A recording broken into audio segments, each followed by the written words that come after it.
எல்லோருக்கும்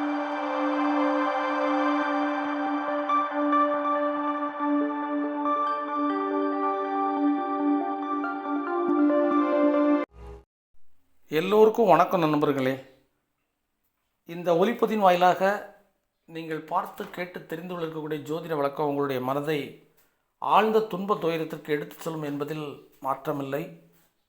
காரணம், ஒரு சில தினங்களுக்கு முன்பு இயக்குனர் எம்ஐஎம் பாரதிராஜா ஐயா அவர்களுடைய தவப்புதல்வன் அமரர் திரு மனோஜ் அவர்களுடைய அகால மரணம் என்பது தமிழ்நாட்டினுடைய எல்லோரையும் மிக ஆழமான துக்க துயரத்திற்கு எடுத்துச் சென்று விட்டது. தமிழ்நாட்டில் உள்ள இளைஞர்கள் முதல் முதியோர் வரை எல்லோருமே கண்ணீர் மல்க கதற விட அளவுக்கு மனவேதனையானது.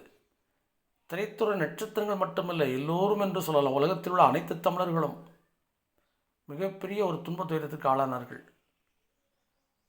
தமிழ்நாட்டில் உள்ள ஒவ்வொரு கிராமத்தில் உள்ள மண் வாசனையை இந்த உலகமெல்லாம் இருக்கக்கூடிய தமிழர்களுக்கு மிக உச்சநிலை பண்பு கலாச்சாரத்தை எல்லாம் கொண்டு சென்ற மாபெரும் மனிதர், இயக்குனர், தலைமைச் சிறந்த பண்பாளர் உயர் திரு எம்ஐஎம் இயக்குனர் பாரதிராஜா ஐயா அவர்களுக்கு இப்படி ஒரு நிலைமை நடந்திருக்கவே கூடாது. அவருடைய இந்த முதிர்ந்த வயது காலத்தில் தனக்கு கர்மம் செய்ய வேண்டிய புத்திரனுக்கு கர்மம் செய்ய வேண்டிய ஒரு நிலை, இந்த புத்திர சோகம் என்பது மிகப்பெரிய ஆழா துயரமாக ஏற்பட்டிருக்கிறது. இந்த நிலைக்கெல்லாம் என்ன காரணம் என்று என் மனதில் தோன்றிட மனோஜ் அவர்களுடைய ஜாதக ஆய்வை அலசி பார்த்தால் ஏதாவது ஒரு புரிதலை ஏற்படுமா என்ற நோக்கத்திற்காக அவருடைய அந்த பிறந்த நாளை மையமாக கொண்டு ஜாதக விளக்கத்தை பார்ப்போம். இதற்கெல்லாம் ஒரு ஜாதக விளக்கம் தேவை என்று உங்களுடைய மனதில் ஒரு கேள்வி எழலாம். உண்மைதான். அதற்காக ஒரு மன்னிப்பும் கூட வேண்டிக் கொண்டு, சரி, ஜோதிட ரீதியாக என்ன இருக்குது என்பதை நாமும் பார்த்து தெரிந்து கொள்வோமே. அவருடைய பிறந்தகால அமைப்பினுடைய எல்லா விவரத்தையும் சொல்வதற்கு அவருடைய முழு விவரம் தேவைப்படும். ஆனால் அந்த முழு விவரம் தேவையில்லாத காரணத்தினால அவருடைய பிறந்த நாள் என்பதை கூகுளில் சர்ச் பண்ணி பார்க்கும்போது 11/9/1976 என்ற ஒரு தேதி அடிப்படையில் அன்றைய காலகட்டத்தில் உள்ள கிரக அமைப்பு என்பது மீன ராசியாகி 2ஆம் இடத்துல கேது, 3ஆம் இடத்துல குரு, 5ல் சனி, 6ல் சூரியன், 7ல் புதன், சுக்கிரன், செவ்வாய், 8ல் ராகு. இந்த அமைப்பில் அவருடைய ராசி கட்டம். நடப்பு தசை செவ்வாய் தசை 12வது மாதம் 2028 வரைக்கும் இருக்குது. தற்போது நடைபெறக்கூடிய புத்தி என்பது செவ்வாய் தசையில் சனி புத்தி 4ஆம் மாதம் 2025 வரை இருக்கிறது. இந்த அமைப்பு காலகட்டத்தில் அவருடைய வாழ்க்கை பலனை சற்று ஆய்வு செய்யும்போது காலபுருஷ அமைப்பின்படி மேச ராசிக்கு 12ஆம் இடம் மீன ராசியாக வருகிறது. அந்த ராசிக்கு 2ஆம் இடத்துல ராகு தொடர்பு. ராசி அதிபதி 3ஆம் இடத்துல பகை வீடாகி அதில் மறைவு பெற்று அந்த வீடு கொடுத்த சுக்கிரனும் நீசம் பெற்று சனி செவ்வாய் தொடர்போட பாவத்துவ நிலை.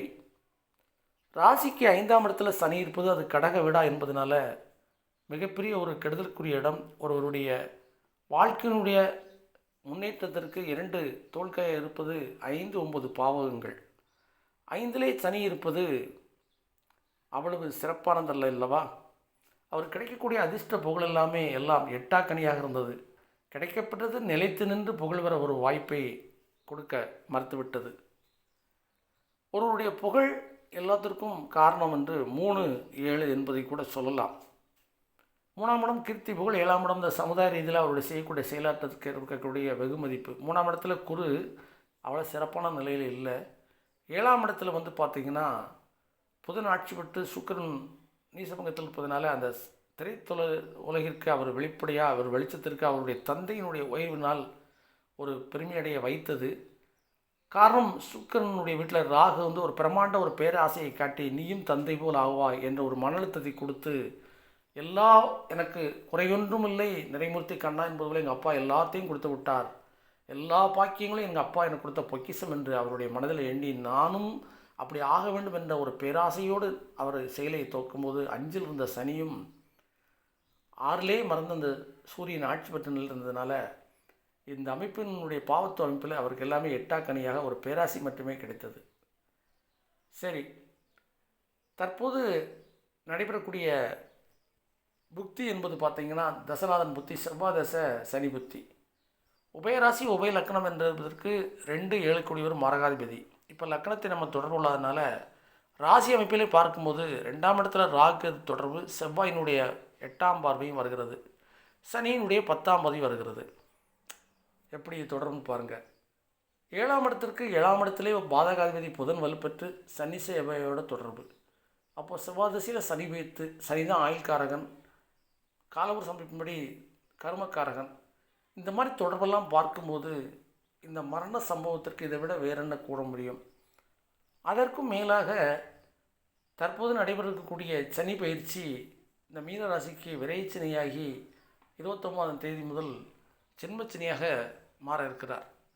நல்லது நடப்பதற்கு 4 மாதம் ஆகலாம், ஆனால் கெட்டது நடப்பதற்கு 4 நாள் என்பார்கள். அதுபோல் ஒரு வாரத்திற்குள்ளே ஜென்மச்சனியாக வருவதற்கு முன்பே அவருடைய ஜென்மத்தில் மூளையில் பாதிப்பு ஏற்படுற அளவிற்கு ஒரு நோயை கொடுத்து, அதாவது காலபுருஷம் அமைப்பின்படி 6ஆம் இடம் என்பது நோய், எதிரி, கடன், இந்த 3ஐ குறிக்கும். அந்த 6ஆம் இடம் ராசிக்கு 7ஆம் இடம் என்ற இவருடைய சமுதாய பணிப்பிற்கும் மேன்மை பெறுவதற்கும் புகழ் பெறுவதற்கும் தடையாகி, இவர் கடன் ஏற்பட்டால் அவர் அப்பாவுடைய பாக்கிய பலன்களால் அந்த ஒரு தொல்லை இல்லை. எதிரி என்பது நமக்கு தெரிய இல்லை, ஆனால் நோய் என்பது யாராலும் அறிய முடியாது. ஏதோ சொல்ல முடியாத நோய், தீர்க்க முடியாத நோய் என்று பெரிய பெரிய மகான்களுக்கு ஜெயலலிதா, பேரரசி ஜெயலலிதா அவர்களுடைய மரணத்தை கூட பார்த்துருப்போம். எதையும் எத்தனை கோடி வேணாலும் செலவழிக்க முடியும், ஆனாலும் போராடி எவனை வெல்ல முடியவில்லை. அதுபோல் இந்த கோட்சாரதியாக நடைபெறக்கூடிய ஜென்மச்சனியும் சரி, தற்போது நடைபெறக்கூடிய 2 7 மாரக பாதக இந்த தொடர்பெல்லாம் பார்க்கும்போது ஜோதிட ரீதியாக ஒரு ராசி கட்டத்துள்ள பாவக முனை, நட்சத்திர சார் அமைப்பு, இன்னும் எத்தனையோ முறைகளெல்லாம் அவரவர்கள் அமைப்பில் பார்த்தாலும் எளிதாக மேலோட்டமாக மதிப்புக்குரிய ஆதித்யா குருஜி ஐயா அவர்களுடைய அந்த கருத்தமைப்போட சுபத்துவம் பாவத்துவம் என்பது இங்கே முதன்மையாக தெரிகிறது.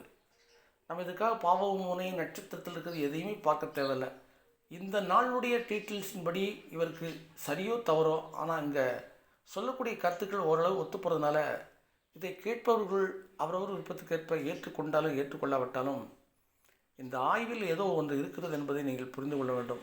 ஆகவே நண்பர்களே, அதாவது பிரமன் எழுதிய எழுத்து எவராலும் பிரட்டி போட முடியாது என்பதை நினைவில் கொண்டு, பிறந்ததுக்கப்புறம் லக்கணத்தை மாற்றி விடலாம், அதை செய்து விடலாம் என்று எண்ணுபவர்களுக்கெல்லாம் பரமாத்மா சொல்வது போல இன்று அது உன்னுடையது, நாளை வேறொருடையதாகிறது.